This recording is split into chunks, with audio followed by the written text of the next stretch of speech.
Entonces, buenas noches, doctoras y doctores.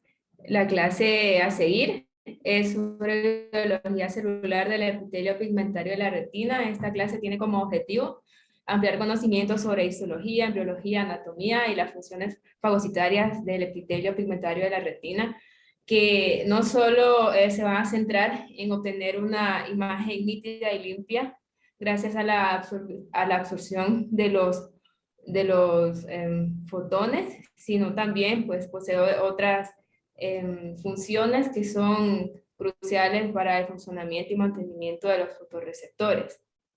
Entonces vamos a iniciar con embriología y decirles pues que es en el primer mes embrionario donde tiene su origen tanto la retina como el epitelio pigmentario retiniano, y que la retina va a originarse a nivel del ectodermo interno del tubo neural, que es una proyección del diencéfalo, por lo tanto va a partir del sistema nervioso central. Y el epitelio pigmentario retiniano va a tener su origen en la capa externa. Aquí vemos el cáliz óptico vaginado, que está formada por estas dos capas, entre ellas el ventrículo óptico, que durante su desarrollo pues se va a obliterar.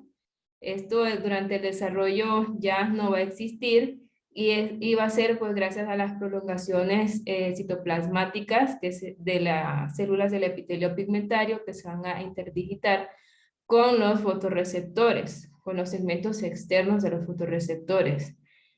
Bien, pero en algunos, esto es importante cuando hablamos de las patologías, las diversas patologías que nos pueden provocar un desprendimiento de retina, porque esto pues se vuelve a formar en estos casos y lo que vamos a tener es una pérdida parcial de la visión. Entonces, como les decía anteriormente, pues en el día 27, postconcepción, las vesículas ópticas se van a invaginar.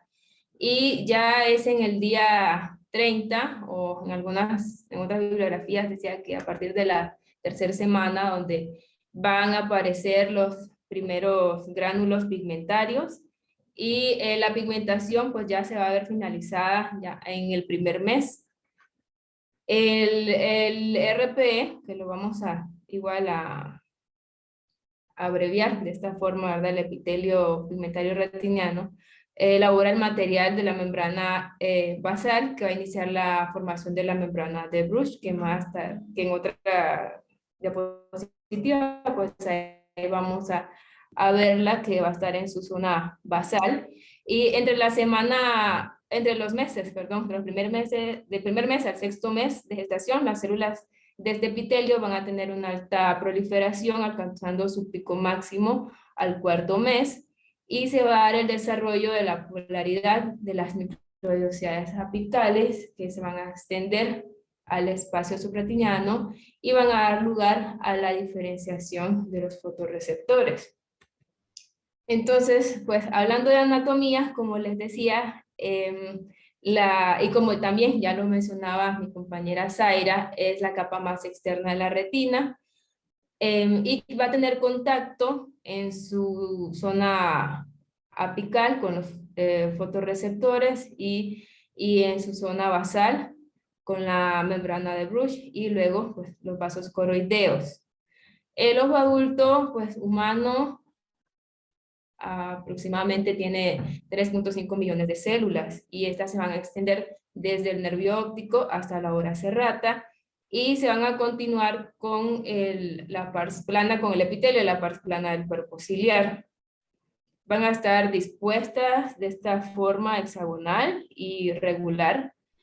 En la fovea vamos a encontrar una mayor densidad de células y esto es porque va a ser proporcional al número de fotorreceptores.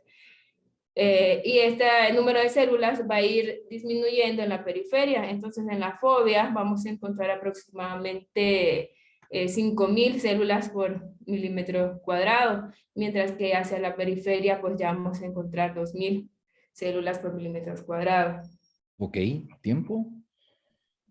Es muy importante lo que acabas de decir. Se los voy a repetir para que lo piensen. La doctora acaba de decir que hay 3.5 millones, ahí está escrito, ¿verdad? Hay Sí, 3.5 millones de células de epitelio pigmentario, pero no están distribuidas equitativamente, sino que la doctora dijo que había más concentración en ciertos puntos. Nos dijo que creo que no está escrito ahí, pero dice que hay 5 millones, ¿verdad? No, ¿cómo está? no, 5 mil, ¿no? ¿Cómo es? 5.000 células Ok. a nivel de la fobia Exacto, 5 mil y en se el van a ir polo distribuyendo posterior. hacia la periferia, Ok, sí, hasta ok, llegar a ok. 2.000 aproximadamente. Ahí ya recapitulamos, fíjate, Anuar. Entonces, ¿por qué razón creen ustedes que en el polo posterior o en la mácula, como dice Fanny, están más concentradas las células? Por otro lado, las células del epitelio pigmentario, su morfología es un poquito diferente a las que se extienden más hacia la periferia. Acuérdense que hay 106 millones de fotorreceptores. 106 millones de fotorreceptores, según la clase anterior de Zaira, y hay apenas 3.5 millones de de células de epitelio pigmentario. ¿Por qué creen ustedes que es así la distribución en nuestros ojos? ¿Quién quiere ser voluntario?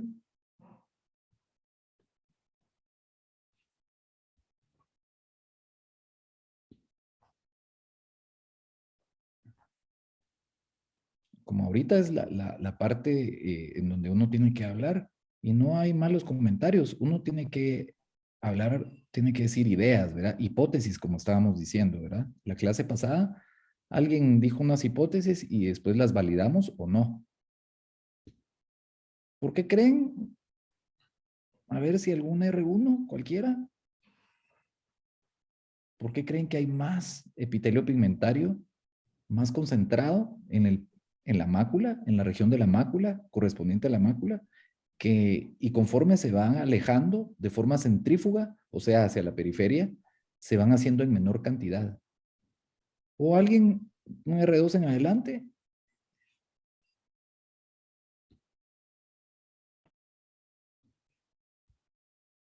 Puede ser, no sé, como un método de compensación, por lo que se decía que en la fobia únicamente se encuentran los conos. Ujú. ¿Podría? Sí, tenés toda la razón. Sí, sí, es porque en el polo posterior, en la fobia o en la mácula, están los conos, que es el 5% de la superficie, porque el 95% de la superficie de la retina son los conos, nos lo dijo Zaira. Sí, qué casualidad, ¿verdad?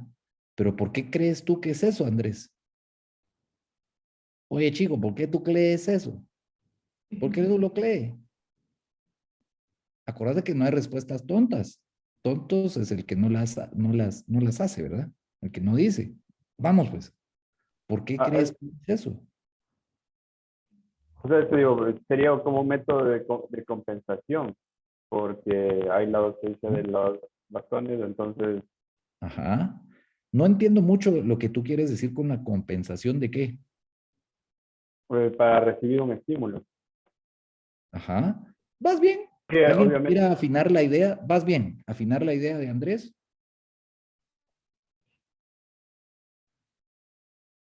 A ver, Luis, ¿qué dice? Luis Andrés Rivera. ¿Ayuda a tu compañero Andrés? No, no lo ayudo, dice. Pensando Ajá. que, no sé, o sea, ¿por qué haber más ahí? Andrés Y para de presidente, sí. a ¿Quién medida, tiene más? ¿Quién quiere decir algo? A ver, Zaira, a ver, defende a tu compañero de la clase.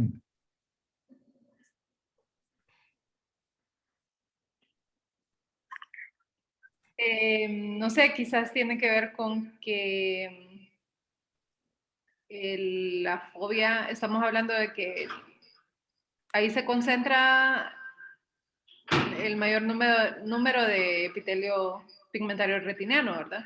Entonces tal No, vez tiene que ver con que es el punto de máxima visión, con que... muy bien. Y si Con, es el punto de máxima visión, es donde hay más metabolismo. Ujú.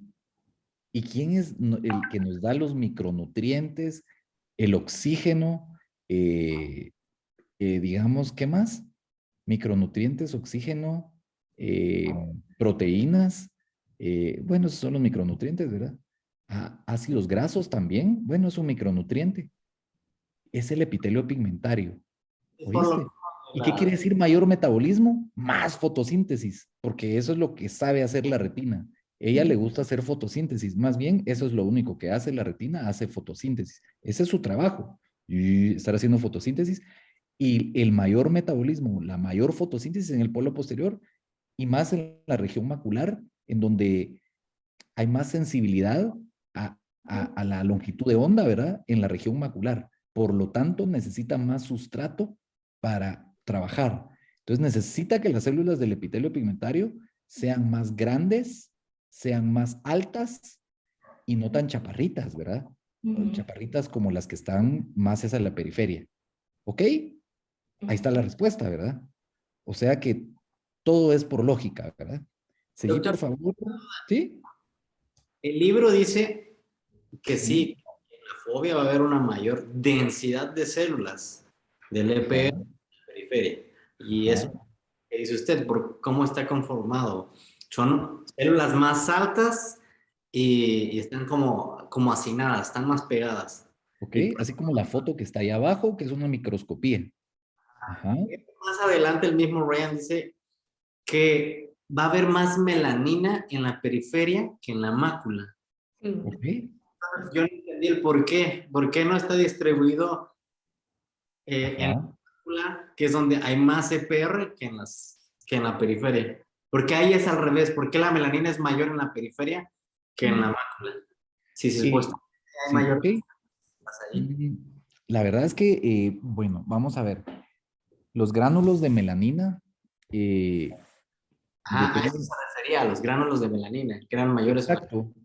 Lo que pasa es que hay diferencias de pigmento. Hay, digamos, no por fuerza quiere decir que hay, es decir, tener melanina no es que haya mayor actividad. Ujú. Eso es nada más. Por otro lado, también los cambios en el epitelio pigmentario son importantes en cuanto al metabolismo. Y se ha visto que hay, digamos, diferencias en el epitelio pigmentario, como lo que estábamos hablando en la clase pasada, en los cambios por la edad, y no por fuerza hay una disminución demostrada metabólica.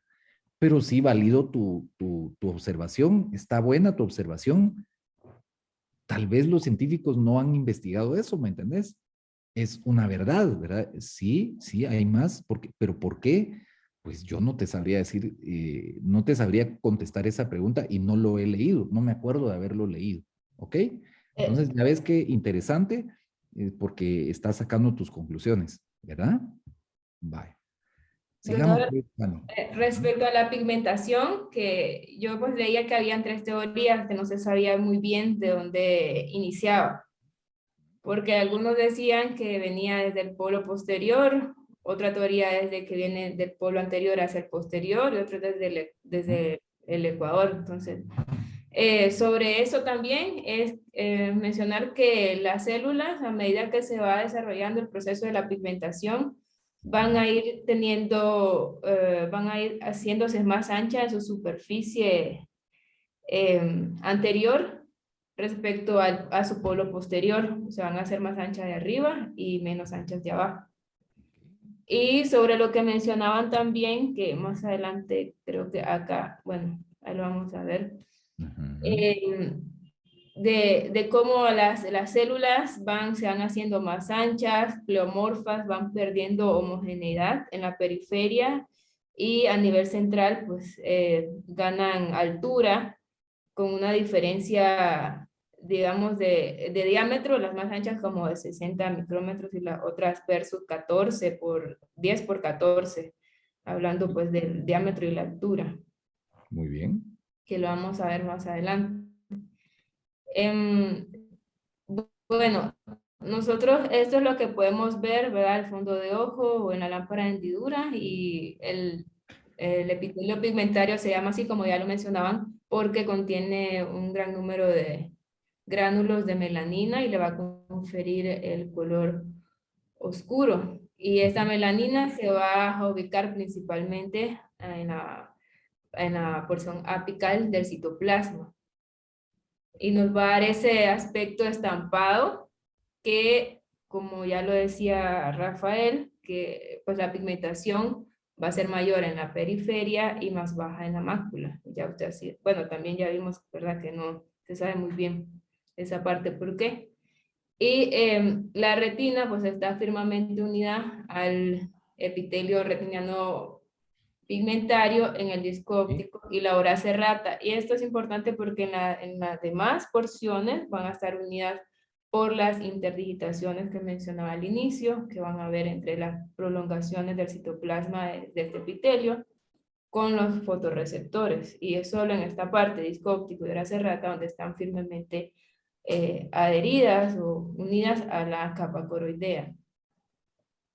Entonces acá podemos ver un corte donde se ubican en la parte apical los fotorreceptores, en la parte apical del epitelio pigmentario, ¿verdad? Y abajo pues la membrana de Bruch y la coroides. En respecto a su heterogenicidad y polaridad, pues ya hablábamos sobre la morfología. Es un epitelio que va a formar un mosaico celular con células cúbicas. Lo mencionamos anteriormente. Aquí vemos en la imagen, está en la esquina superior derecha, las células binucleadas, aquí se representan, que son las más anchas, así se van a ver en la periferia, o sea, de frente o vistas desde arriba se van a ver de esta forma hexagonal, pero vistas de forma lateral van a tener esta forma rectangular. Y como lo mencioné antes, en la parte central van a ser más delgadas y altas, mientras que en la periferia van a ser pleomorfas y más anchas. ¿Ok? Como en forma de un poquito como triángulo. Por eso es que la parte que está en contacto con el fotorreceptor se llama parte apical. Y la parte basal, que es un poquito más ancha, está en contacto con la membrana de Bruch y los vasos coroideos, ¿verdad? ¿Ok? Sí, membrana de Bruch. Vamos a ver que la diferencia de este potencial de crecimiento va a estar expresada por todo lo que contiene pues el epitelio pigmentario. Hablamos de pimentina, fosfotirosina, la bomba ATPasa. ATPasa. Sí, entonces todo esto va a conferir una heterogeneidad que también posteriormente pues, va a contribuir a los cambios patológicos que podemos ver a medida que envejecemos cuando vamos perdiendo funciones a nivel del epitelio. Entonces, aquí pues siguiendo con el tema de la polaridad de las células, nos hablaban que, bueno, la bibliografía pues decía que el epitelio tiene una particularidad, ¿no? Normalmente, en otros epitelios, nosotros podemos ubicar la bomba sodio-potasio y otras estructuras a nivel vasolateral, pero en este caso, en el epitelio pigmentario retiniano, pues tiene distintas características y funciones especializadas según su región apical y vasolateral. Entonces, en la parte apical vamos a encontrar otras estructuras que, como les decía, en otros tipos de epitelio lo vamos a encontrar o basal o lateral. Vamos a encontrar numerosas microvellosidades que van a tener una longitud de 3 a 7 micrómetros de longitud, ¿verdad? Y como lo mencionaba antes, pues se van a interdigitar con los fotorreceptores. Con el segmento externo. Con el segmento externo del fotorreceptor. Sí, con lo del segmento externo al fotorreceptor, sí, así. Entonces, para estas uniones van a estar dadas también por moléculas de adhesión de las células neurales de la superficie apical, que ya vamos a verlo más adelante, las células adherens y occludens. Y la polaridad, más que todo, va a estar dada por la distribución, como le decía, apical y basal diferencial de las proteínas de membrana. Aquí vemos en este esquema cómo acá vemos el núcleo, mitocondrias, la membrana de Hooke, las microvellosidades y las porciones externas también de los fotorreceptores, y haciendo pues un zoom, como a este nivel el fagosoma está como pues fagocitando esta porción del disco externo del fotorreceptor. Eso lo logramos ahí apreciar. Y acá ya un dibujo un poco más Esquema más organizado, ¿verdad? más fácil. organizado, sí, porque el otro como... Sí, como era un corte histológico. Corte histológico. Ajá. Entonces vemos acá las microvellosidades, cómo se también interdigitan con las porciones externas de los fotorreceptores, que serían estos, ¿verdad? Correcto, con los discos, ¿verdad? Estos son los discos del sector externo, ¿sí? Que se van envaginando hasta ser fagocitados, ¿verdad? Ujú. Muy bien. Y pues en esta tabla se representa todas las células que podemos encontrar en la superficie del epitelio, según su localización y la función. Es importante mencionar pues, que algunas solo van a tener ubicación a nivel apical y otras solo basal y lateral, como son la bomba potasio ATPasa y el alfa beta 5 integrina, pero hay otras que van a tener relación, por ejemplo el GLUT1, que lo vemos aquí a nivel apical y también a nivel vasolateral, que van a ser importantes para el transporte de glucosa desde la coroides hasta la retina. Y en contraposición, digamos, está el MST1 o el transportador de monocarboxilato, que va a ir en dirección opuesta, ¿no? Desde la parte apical a la vasolateral. Vemos que también tenemos acá el MC3, que estos, o sea, hay proteínas que van a actuar en conjunto y otras solas, ¿no? Y en la porción lateral, donde vamos a encontrar pliegues que aproximadamente van a medir una micra, las protagonistas pues, van a ser las proteínas de las células occludens y adherens, donde vamos a ver uniones estrechas, y donde también van a participar las alfa beta 1, alfa 6 beta 1 y alfa beta 5, que también tienen funciones fagocitarias, y la SRIN, no sé si se pronuncia así, que van a participar también en la producción también de las microvellosidades que vamos a encontrar a nivel apical. Y esto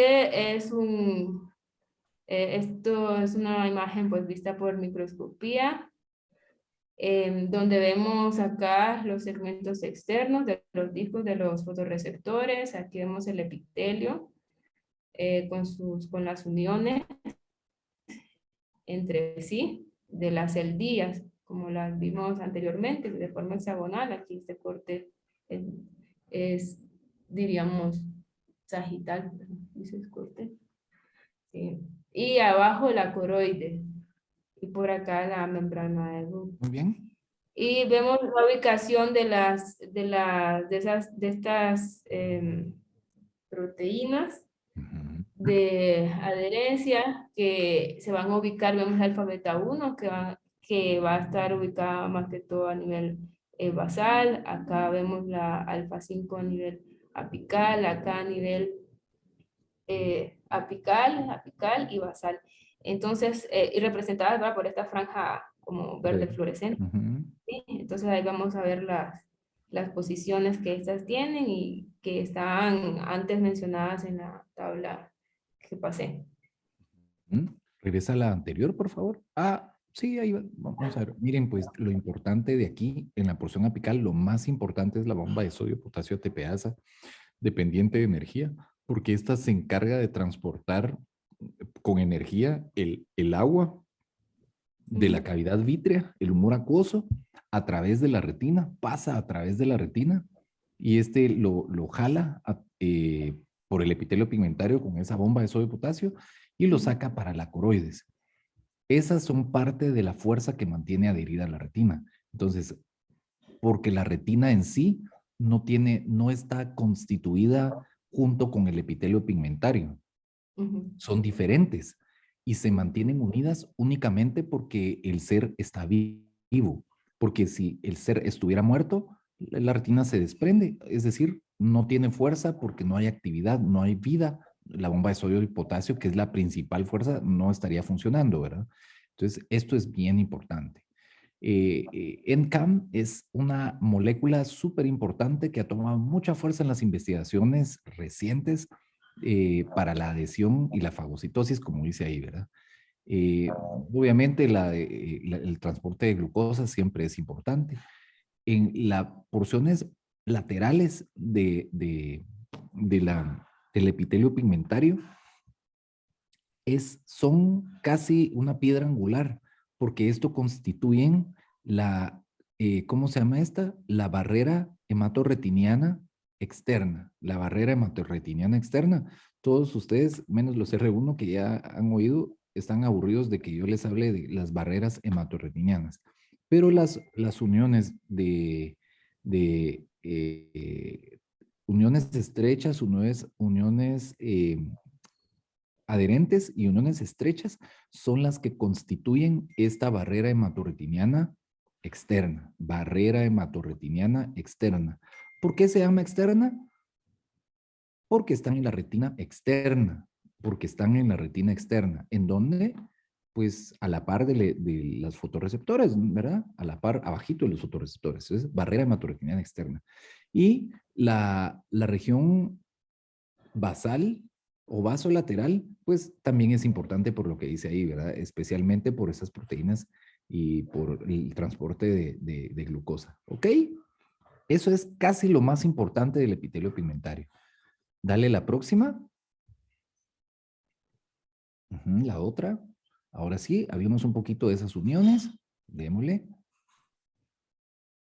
Entonces, como ya lo mencionaba usted, la barrera hematorretiniana externa va a estar formada por estas uniones, sobre todo dadas en los dominios laterales de las células adyacentes, como mencionaba antes, las células occludens y células adherens, y van a formar esa barrera tan importante para la difusión transepitelial a través de los espacios paracelulares, donde las protagonistas son las claudinas y las ocludinas, estas proteínas, que si nosotros lo vemos, acá se ven rojas, pero describía el texto que en el microscopio, en pues una visión microscópica, lo que vamos a ver, esta membrana de Veroev, es como transparente, ¿no? Creo que acá está, no está la imagen, no la puse. Entonces, esta membrana es la que va a estar, se va a posicionar entre las celdillas, ¿no? De forma lateral. En esta imagen de inmunofluorescencia se puede ver nuevamente la organización hexagonal y las uniones entre las células pigmentarias, del epitelio pigmentario. Y acá vemos una franja terminal del epitelio pigmentario que va a mostrar en la zónula adherens, que va a estar más apical, y las zónulas occludens, que van a estar más internas. Y respecto también a lo que usted decía, doctor, las dos barreras hematorretiniana, el epitelio pigmentario y la retina, acá las vemos representadas. En la coroides, acá tenemos la coroides y aquí la barrera hematorretiniana externa y el retículo capilar de la barrera hematorretiniana interna, que pues, va a ser crucial para el transporte tanto de nutrientes como la eliminación de los desechos, los metabolitos. Hablando sobre el citoesqueleto, tiene funciones únicas, las más importantes son de transporte y fagocitosis y se van a componer por 3 elementos principales, los microfilamentos de actina, los microtúbulos y los filamentos intermedios. Cada uno va a tener funciones específicas y compartidas en algunos casos. Acá vemos este esquema, una célula típica del epitelio pigmentario, que nos van a mostrar diversos organulos y gránulos de melanina. Como les mencionaba al inicio, estos gránulos van a estar ubicados a nivel apical en el citoplasma. Sí, por acá vemos el retículo endoplasmático, el núcleo, las mitocondrias y el aparato de Golgi también se van a ubicar más de forma basal. Y acá ya vemos una célula polarizada, donde podemos ubicar acá la bomba de sodio potasio tepeasa, los complejos de Strum. ¿Perdón? Qué bonito tu esquema. Ese no estaba en el libro de Ryan, ¿verdad? No, no estaba, es que quería buscar algo donde salieran los microfilamentos, microtúbulos y los filamentos intermedios, porque no había encontrado nada representado así. Sí, muy bien. No me los Está muy bien. imaginaba hasta que los vi esta año. Correcto. Digo, El ¿dónde estaban? citoesqueleto de las células es algo en donde no estábamos acostumbrados a prestarle atención en la medicina, pero con el tiempo nos hemos ido, los investigadores se han dado cuenta que en él radican mucha de la función y de los defectos en el funcionamiento, ¿verdad? Entonces, conforme la tecnología ha avanzado y se pueden ver, la función de los citoesqueletos no es algo estático, sino que es algo con una función, ¿verdad? Como tú nos estás diciendo ahí. Muy bien, muchas gracias. Sí, también se les atribuye, claro, hay una serie de factores que se producen a ese nivel, ¿verdad? Ya vamos a hablar sobre un factor muy importante que es el factor nuclear eritrocitario. Bueno, vamos a hablar de eso más adelante. Bueno, el citoesqueleto va a presentar acá lo que les hablaba anteriormente, los microfilamentos, acá los vemos representados en color rojo, los microtúbulos, que son los que están en el centro organizador de los microtúbulos, los desmosomas por acá. Entonces, son también estructuras que van a hacer posible la unión entre las células. Y otras vemos también representados, otras partes del citoesqueleto de las que ya habíamos hablado, pero me pareció pues bonito poner eso porque los microfilamentos y microtúbulos y filamentos intermedios son muy importantes para mantener la forma también y el funcionamiento celular, y acá pues ya nos damos una idea de qué estamos hablando y dónde están ubicados. Hablando del papel que tiene el epitelio pigmentario en la síntesis de la membrana de Bruch, pues separa el correcto, doctor, es membrana de Bruch, ¿verdad? O Bruch, no sé. Bruch, ajá, Bruch, pero se escribe Bruch, ajá, y se dice Ahí Bruch. está como que, ok, de Bruch. Sí, mira, Entonces, Fanny, va a separar, ¿digo? ¿Sí? tu clase está muy bonita, ¿viste? Tu Gracias. clase está muy bonita. A mí se me quedó que el epitelio pigmentario de la retina es una monocapa de epitelio cuboideo no estratificado. No estratificado, sí. Epitelio cuboideo no estratificado pentagonal, aunque en la periferia sufre, y con los años sufre pleomorfismo, porque Sí. ya no es tan Bueno, igual, sí. regional que digamos. Ajá. ¿Escucharon? Vale. Sí, El algo. epitelio pigmentario tiene su forma. La parte superior que está en contacto con los fotorreceptores se llama parte apical y la parte inferior se llama parte basal. A veces la parte apical es más delgada que las partes laterales o incluso que la parte basal, dependiendo en qué lugar de la mosaico de la retina sea. Especialmente debajo de la mácula, el epitelio pigmentario está más empacado, o podríamos decir mejor organizado. Está mejor organizado y las células son más altas. Varía entre, no me acuerdo, la altura de las células, ¿te acuerdas? Sí, van a tener las más altas, van a medir hasta 14 micrómetros Ok, por 14, 10 de diámetro por 10 a 14 de alto. muy bien, perfecto. Eso solo es para platicar, porque realmente esa no es una pregunta de examen, ¿me entiendes? O no es que se lo tengan que memorizar. En general son más altas que las demás, ¿verdad? Por lo que dijimos, porque tienen que tener un mayor metabolismo para suplir la necesidad de oxígeno alta que hay en la mácula, porque hay más metabolismo, ¿ok? En esa porción apical se despliegan unas microvellosidades, así se llaman. Estas se interdigitan con los segmentos externos de los fotorreceptores. Esta función apical de los microvellosidades tiene una función de fagocitar esos discos de los segmentos externos de los fotorreceptores y de proveer una unión mecánica con la retina. Aunque esta unión mecánica no es la más importante de la que mantiene adherida la retina con el epitelio pigmentario. Sí. Esa es en su porción apical. En su porción lateral existen uniones especiales con proteínas especiales que le confieren al epitelio pigmentario ganarse el título de la barrera hematoretiniana externa. ¿Por qué es barrera hematoretiniana externa? Porque es muy selectiva en lo que deja pasar. Por ejemplo, no dejaría pasar fármacos o medicamentos antibióticos al ojo. Al igual que en el sistema nervioso central que tiene su barrera hematocefálica. ¿Cómo es? ¿Qué? Hematocefálica se llama. Ya bien se me olvidó la del cerebro, muchachos. ¿Cómo se llama? Hematocefálica, ¿verdad? Hematoencefálica. Así se llama. Sí. Ah, va. Entonces es igual el ojo. Ese sería provisto por esas uniones sonula occludens y sonula adherente entre las células, ¿va? A nivel celular. Y en la porción basal, que es la que está en contacto con la membrana de Bruch,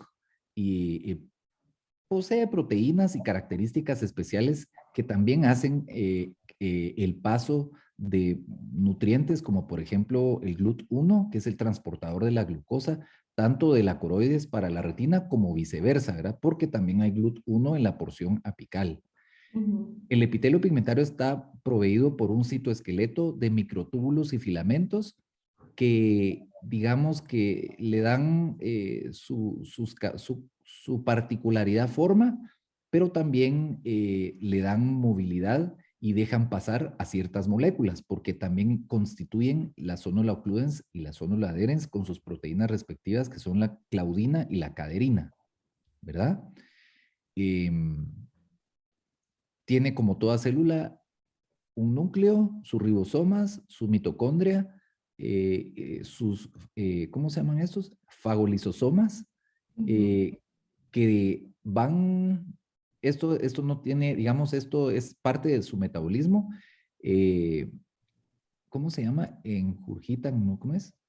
Engullen a los gránulos, a los, ¿cómo se llama? A los discos de los fotorreceptores y luego desechan el material a través de la porción basal a la circulación coroidea. Entonces, el resultado del metabolismo o de la fotosíntesis la desecha el epitelio pigmentario. Esa es una de sus grandes tareas. Cuando empiezan patologías como la degeneración macular asociada por la edad, se cree que es por la falta o la carencia del epitelio pigmentario para desechar los productos metabólicos. Entonces, esto hace que haya una respuesta inflamatoria localizada y ahí empieza la cadena de eventos en la degeneración macular asociada por la edad. Entonces, eso es lo que podemos hablar hasta el día de hoy del epitelio pigmentario. Gracias, Fanny, ¿oíste? Yo pienso que la otra semana vamos a seguir con tu clase, está muy buena y queremos oír la del resto, ¿verdad? Y con eso tenemos la oportunidad de repasarla otra vez. No sé si tengan alguna pregunta en lo que llevamos del epitelio pigmentario. Hay ciertos puntos que sí son de memoria, ¿verdad? Es inevitable. Es una monocapa de epitelio cuboideo, poligonal, que está más organizado en el polo posterior que a la periferia de forma centrífuga. Conforme se va haciendo más alejado, va teniendo pleomorfismo, ¿verdad? Hay hay un epitelio pigmentario por muchos fotorreceptores. Aproximadamente hay, ¿cuánto era? ¿3 millones? 3.5 millones. De 3.5 células pigmentarias, pero cada célula está en contacto como con 35 o 45 fotorreceptores. Por cada EPR hay 35 fotorreceptores. Quiero decir, ¿cómo es? Sí, células, sí, por Fotorreceptores. cada célula. Sí, así Ok, es. muy bien, perfecto. Y eso, sobre lo que usted decía de la fagocitosis de los discos, pues es importante solo mencionar, porque esa también es la función visual, una de las cosas que se tocaba en el capítulo, Correcto. que se van a engullir Ajá. hasta 30.000 fotones diarios, o sea que durante ¿Hasta toda cuánto? la vida, 30.000. hasta 30.000 diarios. Muy bien, Sí, qué bien. porque estos se tienen que regenerar y eso es importante mencionarlo, ¿no? Porque los discos, por la fotooxidación, por los radicales libres y por la falta de oxígeno, porque en la coroides sí hay bastante oxígeno, ¿verdad? Pero en la parte superior lo que recibe el epitelio pigmentario es una cantidad grande de energía que va a llevar también a la fotooxidación y a Correcto, radicales correcto. libres. Perfecto. Entonces, al fagocitar, la manera pues, de desecharlos es fagocitándolos, pero hay que regenerarlos y es en ese número, o sea, 30.000 al día aproximadamente. Muy bien, correcto. Guarda tu espíritu para la otra semana. Te felicito, muchas gracias. No sé si algún otro tenga alguna duda.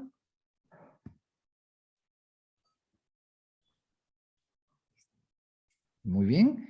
Y si tienen alguna duda, también la pueden apuntar para la próxima clase que va a empezar la doctora Fanny con epitelio pigmentario. ¿Ok? La otra clase sí empezamos a las 6 en punto para que nos dé tiempo. ¿Ok? Bien. Muy bien, chicos. Gracias. Gracias, doctor. Nos vemos la otra semana.